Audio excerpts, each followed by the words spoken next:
নমস্কার বন্ধুরা, অর্পিতা ফুড কর্নার্সে আপনাদের সকলকে জানাই স্বাগত। আজকে আমি আপনাদের সাথে শেয়ার করব চিজ অমলেট। আমরা তো বাড়িতে নানান রকমভাবেই সবাই অমলেট করে খাই, কিন্তু এই চিজ অমলেটটা কিন্তু সম্পূর্ণভাবেই অন্যরকমভাবে আমি তৈরি করব। তার জন্য আমি এখানে একটা ফ্রাই প্যানের মধ্যে খানিকটা তেল গরম করে নিয়েছি। আর তেলটা আমার গরম হয়ে গেলে আমি গ্যাসটা কিন্তু একদম সিমে দিয়ে দেবো। আর পুরো অমলেটটাই কিন্তু আমি সিমেই করব। এখানে আমি দুটো ডিম নুন দিয়ে ফেটিয়ে রেখেছি। এই ডিমটা আমি এখন এই ফ্রাই প্যানের মধ্যে ঢেলে দেব। ঢেলে দেওয়ার পরে ডিমটা কিন্তু একটা শেপ নিয়ে নিয়েছে। এখানে কিন্তু আমি আর কোনো রকম হাত দেব না। 2 থেকে 3 মিনিট আমি এই ডিমটা এইভাবে ছেড়ে দেব।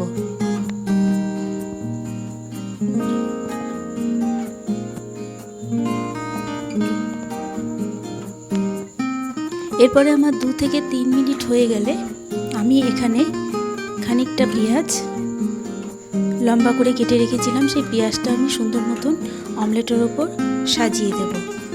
তারপর দেব আমি ওই একইভাবে কাটা ক্যাপসিকাম, খুবই সামান্য পরিমাণে লাগবে।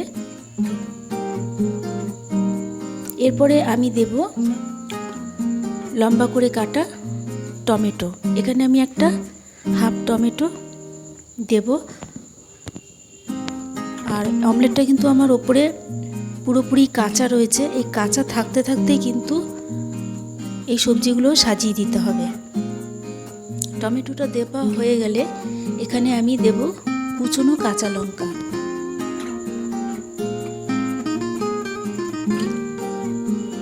কুচনো কাঁচা লঙ্কাটা দেওয়া হয়ে গেলে আমি দেব সুইট কর্ন।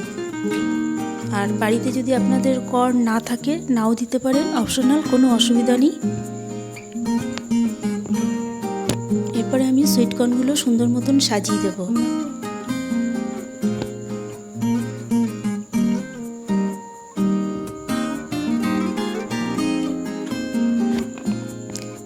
এরপর দেব আমি খুব সামান্য পরিমাণে গোলমরিচের গুঁড়ো।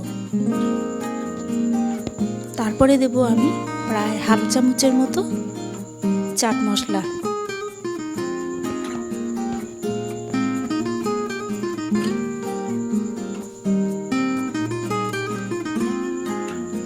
এরপর সমস্ত উপকরণ হয়ে গেলে আমি 2 থেকে 3 মিনিটের মতন এটা ঢেকে দিয়েছিলাম। ঢাকা দেওয়ার পরে আমি খানিকটা চিজ গ্রেট করে রেখেছিলাম, সেই গ্রেট করা চিজটা আমি এখানে সাজিয়ে দেব সবজিগুলোর উপরে। আর চিজটা কিন্তু এখানে একটুখানি বেশি পরিমাণেই লাগবে।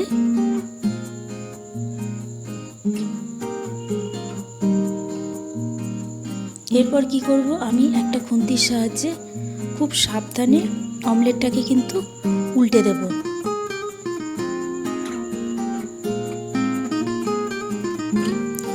এরপরে আমি খুন্তিটার সাহায্যে আস্তে করে চেপে নেব, কারণ আমার সবজি আর চিজটা যে রয়েছে ওটা আমার ধীরে ধীরে সেদ্ধ হয়ে যাবে। এরপরে আমি কি করব, একটা চামচের সাহায্যে আর চামচ আর খুন্তির সাহায্যে কিন্তু আমি এই অমলেটটা উল্টে দেব। আর এটা কিন্তু খুব সাবধানে উল্টাতে হবে, কারণ আমার এই অমলেটটা কিন্তু ভেতরে যথেষ্ট নরম রয়েছে।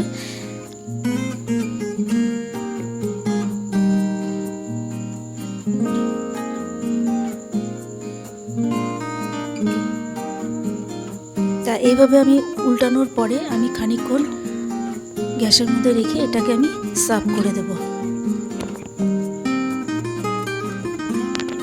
এখানে আমার তৈরি হয়ে গেছে চিজ অমলেট।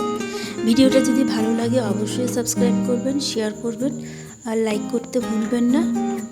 এবার আমি আপনাদের অমলেটটা কেটে দেখিয়ে দেব যে ভেতরটা আমার কতটা সফট হয়েছে। বাড়িতে অবশ্যই ট্রাই করে আমাকে কমেন্টসের মাধ্যমে জানাবেন। এটা দেখা হচ্ছে নেক্সট ভিডিওতে অন্য কোনো রেসিপির সাথে। ততক্ষণের জন্য ধন্যবাদ। আর আপনারা চিজ অমলেটটা দেখতে থাকুন। আর আমার এই চ্যানেলটার সাথে থাকার জন্য আপনাদেরকে অসংখ্য ধন্যবাদ।